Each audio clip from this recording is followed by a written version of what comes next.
Hey guys, it's Kelly. Welcome back to my channel, and today I want to talk about some products I do not use in my skincare routines.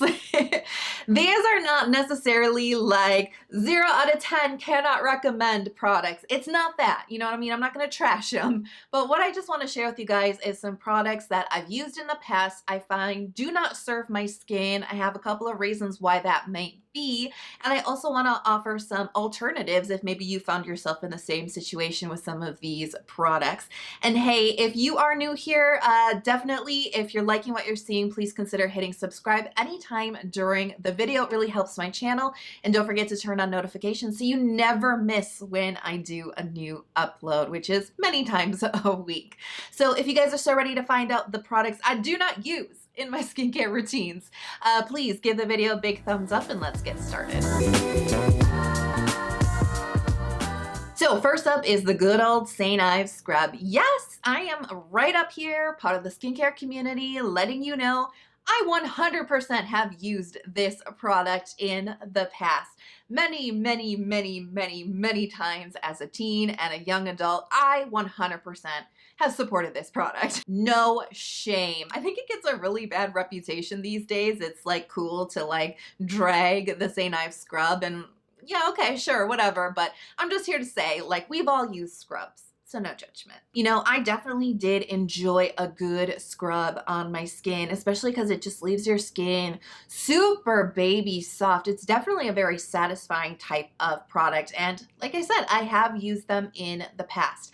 However, you know, scrubs have sort of naturally fallen out of my skincare routine over the years. It's not really like a hard, you know, choice that I've made, like, no, this is too harsh.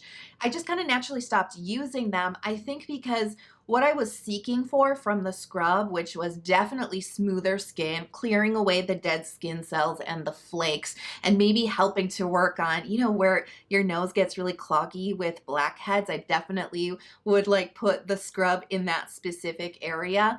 I think all of those sort of goals that I was hoping to achieve with the scrub, I just started achieving with the rest of my skincare products when I really built an effective skincare routine.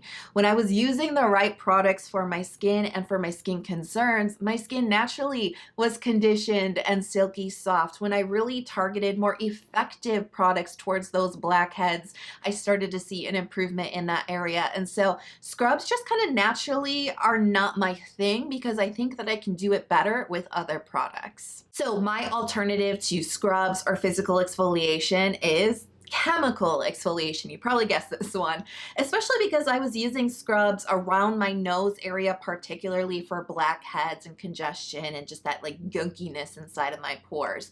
And I, you know, have just found that chemical exfoliation can do it so much better, way more effectively, especially BHA, like salicylic acid, that can actually work inside of your pore. And that's the root cause of the issue with the blackhead. It's all the dead skin cells and sebum that get trapped inside. So you really got to get down to the source if you want to see some meaningful difference in those blackheads and, you know, clogged pores and texture. Scrubs just can't get inside of your skin. No matter what the fear mongers will say about how harsh it is and it's ripping up your skin, it just can't get inside of your pore. It can just scrape the surface. And so yeah, I've just seen way better benefits with BHA and salicylic acid for that particular area. When I was trying to use scrubs, which just work on the surface of your skin, chemical exfoliation can really get down to the root cause of the problem. Now, I have also used scrubs in the past to help address flaky skin because I think it happens to all of us. You know, sometimes you just get that patchy skin, those little rolls of skin. Maybe you notice it when your makeup clings to it and you're just like, ugh, get it away. I just need some exfoliation. And definitely this is where chemical exfoliation can play a role with AHAs. Those really help, you know, resurface the top of the skin. But honestly, I do like a little physical exfoliation. I'm not gonna lie, I still do. too, but I will tell you, and this is where a lot of people will drag the St. Ives scrub, they're just too harsh. You know, my skin has definitely gotten more sensitive as I've gotten older, and I've definitely kind of learned the art of treating my skin a lot more gently, because I do think it's something that you kind of learn with time. And so, yeah, I don't want to use a harsh scrub to address any kind of patchy skin that I might be experiencing. So what I do instead of a scrub these days is I just use a warm, wet washcloth. That's really all your skin needs, just to kind of help, you know, encourage that skin that is building up to just kind of exfoliate away. I will say though, no shade against scrubs. Like, I really enjoy them on my body in the shower. They really just like make my skin feel super smooth. I feel so refreshed and baby soft. So love it for my body, but for my face, I've definitely found some better alternatives. So next up is cleansing devices. Yeah, I don't mess around with cleansing devices. No.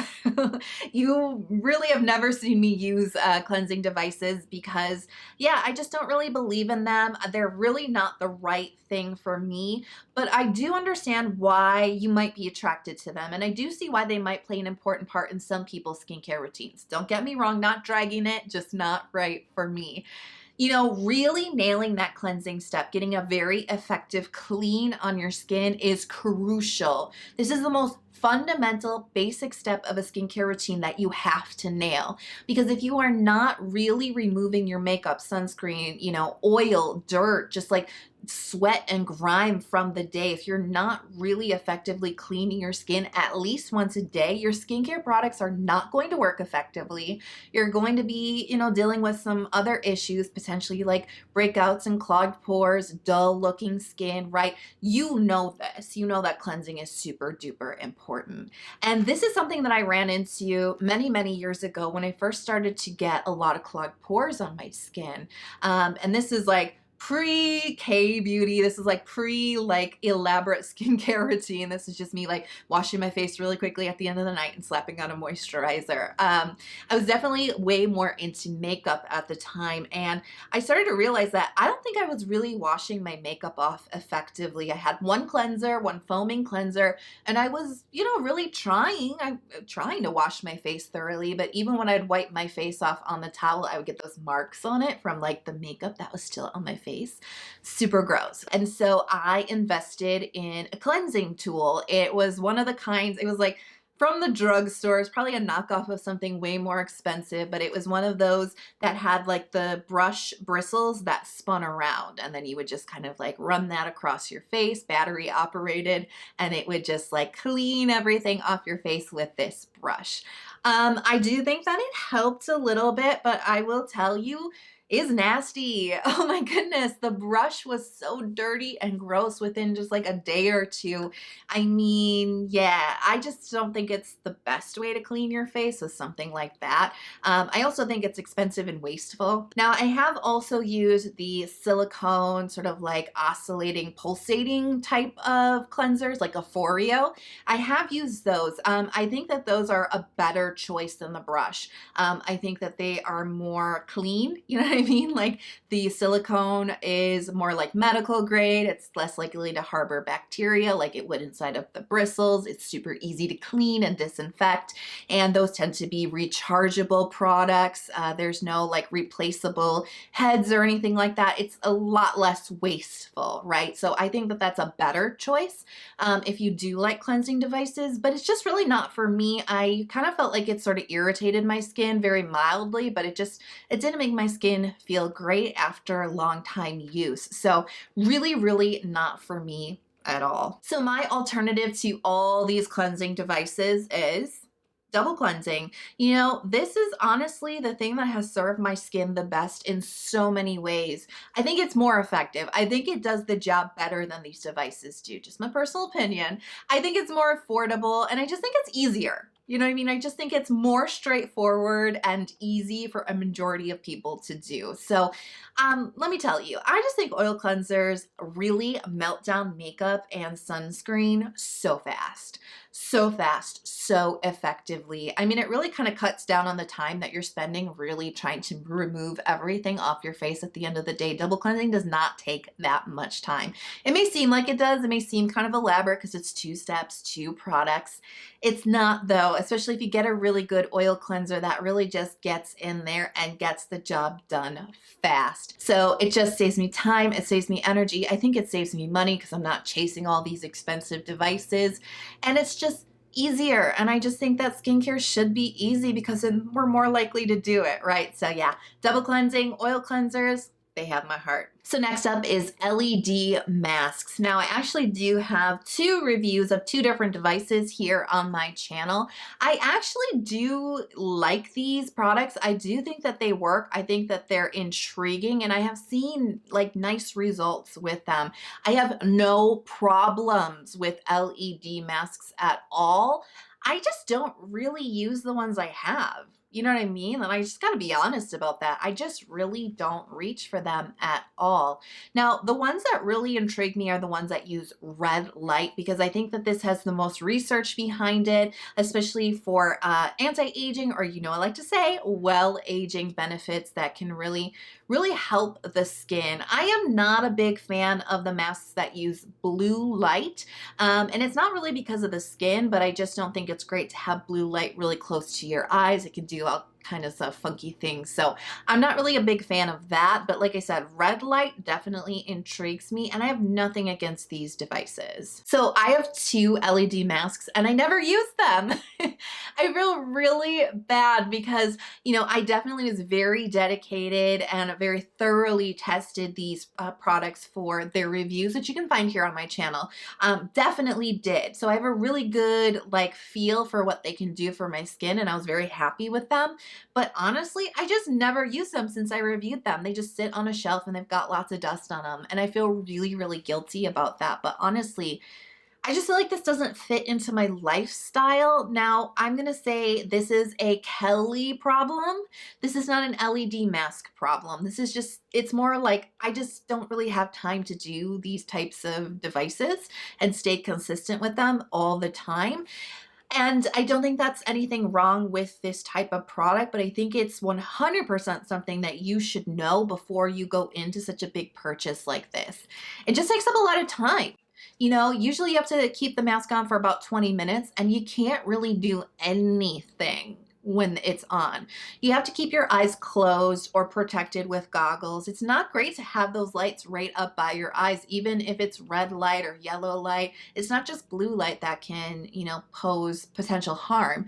So you do want to keep your eyes protected. There's not much that you can do during that 20-minute period. You just got to chill out. It's like forced relaxation. I don't know. I just don't really like that. The only thing I've been able to do with the mask on is listen to a podcast or an audiobook or something, right? But I can't read. I can't watch TV. I can't go on Instagram. I can't answer emails. I can't really use that 20 minutes, which is definitely something that I would want to do when I'm wearing a mask, you know what I mean? So I'm just a busy person, and masks like this, they just don't really fit into my lifestyle to use once, twice, a couple of times a week consistently to see results. It's too much energy. It's too much time for me. I already spend so much time doing skincare as it is. To add a whole nother thing onto it, it's just not my vibe. You know what I mean? It just doesn't make me super happy. It kind of stresses me out. And like I said at the beginning of the video, skincare should make you happy. You should be happy to perform your skincare routine, whatever it may be. And if there's something in your routine that is stressful, it takes too much time, it's just not really bringing you that joy, then 100% feel free to not use stuff like that. Even if you feel well, everybody else says it's so great and whatever. If you don't think it's great, then it's not great. So just do what makes you happy. And this is what makes me happy, keeping my skincare routine a little bit more simple and a little bit more on a time budget, so to speak. So nothing wrong with LED masks. I do think they're great. I do think that they offer nice benefits. They just don't fit into my lifestyle. Next up is the Biore Pore Strips. I feel like these are the new St. Ives scrub. People really do not like these on TikTok, right? You hear people like slamming the pore strips all the time. And yeah, I mean, I guess I'm in the same camp. I think you probably can predict what I'm going to say about them. They're super harsh on your skin and potentially irritating. And you would be right. Yes, 100%. I do think that. But actually, the reason why I don't use these is a little bit deeper than that. So I've used lots of PORE pore strips in the past, and I will tell you, they are super duper satisfying. Oh, wow. I love looking at the pore strip. I'm definitely one of those people who gets a little bit interested in like the gushy kind of things. You know what I mean? Like I like to pop pimples. I like to see what comes out of pimples. Love the sensation, not the sensation of ripping it off, that hurts, but I love the sensation of like looking at what just came out of your skin, and you feel super clean afterwards, right? It's like, wow, that's so effective because I can see all the gunk right here on the pore strip. Like it's just, it's satisfying to the soul. You know what I mean? It really is. However, let's be real here. These are not effective for any kind of like congestion or gunk or blackheads or anything that you have coming up, like up on your nose area. It's not working. It is a temporary effect on your skin, and anything that it takes off is just going to come back with a vengeance, okay? Most of the time it's just pulling up like little hairs and sebaceous filaments, and those never go away. You know what I mean? They just come right back. Just because you pulled them out by the root or something, it doesn't mean that you've really addressed the issue. It's just like that temporary satisfaction. So, I mean, I guess they could have a place in a skincare routine, but I just think it's important to not rely only on the pore strips to really help address the issues on your nose. I'm going to go back to what we were talking about with scrubs. The better alternative here is BHAs, salicylic acid, even betaine salicylate can really get into the pore and address the root cause of the issue of the blackheads, of the congestion. That's definitely going to be a lot more effective. Remember, because it can dive inside of your pore, where a pore strip is just kind of clinging onto whatever is at the surface and ripping it out like violently out of your skin. So you can see why pore strips would be a temporary fix, where chemical exfoliation can kind of really help give you more meaningful changes on your skin. Now, I will bring up another alternative besides just BHA, because maybe it's not really about blackheads, maybe it's not really about congestion, but you just like to see some weird stuff coming out of your pores. I'm laughing because I do want to see weird things coming out of my pores. I think it's fun. Anyways, there is a more gentle alternative that I've seen on TikTok. This is like the only TikTok skincare advice I think I'd ever kind of like pass along. But it's actually using a product that I have right now here in my bathroom. And it's the really long pimple patch strips that Hero Cosmetics makes. I usually use these like for clusters of pimples. Sometimes a pimple patch, that little circle, is just not big enough. Maybe you got like 2 or 3 kind of clustered in one area, and that pimple patch doesn't really cover all of those. You can kind of cut these down to size, like a bigger patch, and you can put it on your cluster of pimple. It's really good if you get like pimples on your back and stuff. So I find it very versatile, but I usually end up cutting it down to size. Now, what I've seen on TikTok is using these big pimple patch like strips on your nose. So you know how pimple patches suck up all the juice from your pimple, all the extra oil and pus and everything? Well, imagine all the extra oil in your pores. I have a ton of oil in my pores. I'm pretty dry right here, but right here, super oily. If I just kind of press on my nose, oil comes out. So imagine you putting this pore strip that just sucks all the excess oil out of your pores. So satisfying. You can see it as it's sucking it up, like super satisfying. It really scratches that itch. Do you know what I mean? Because PORE pore strips, what I was really attracted to with this product is how satisfying it is to see the weird stuff coming out of your nose. You know what I mean? It is just a really good feeling. It's fun and, like I said, satisfactory. And you're getting that same kind of satisfactory feel, but in a much more gentle product that's not ripping adhesive across your skin and just ripping things out of out of your nose. You know what I mean? It's just a much more gentle alternative, but still really kind of serving the purpose of seeing some weird stuff come out of your pores. And I just want to say, if you're using any of the products that I just talked about in this video, you know, it's absolutely okay. Like, I'm not saying that these are the worst things in the world. Skincare is super individual, and I really think that it should be about following your bliss and what makes you happy. I think we're always so concerned about doing skincare right, whatever that means, right? But we're always trying to just do it right and be really good at it. And sometimes we forget the part where it's like, it's just about like making us feel good and giving us that self-care moment in our day. And don't lose sight of that, because that's super duper important. You should be enjoying your skincare. So if you use any of these products and you enjoy them, you just keep on using them. It's all about what makes you feel good. So I'm curious, is there a skincare product that you used to use in the past and now you're like, yeah, no, never again? Let me know in the comment box below. If you haven't hit subscribe yet, please do consider hitting subscribe. I release 2 new skincare focused videos every single week, sometimes 3, sometimes I do shorts. So definitely turn on notifications so you're never out of the loop when I drop new content. I hope you guys are having a fantastic day. I really hope you're healthy, happy, and safe, and I cannot wait for you to go out and conquer this day. I'll talk to you guys soon. Bye.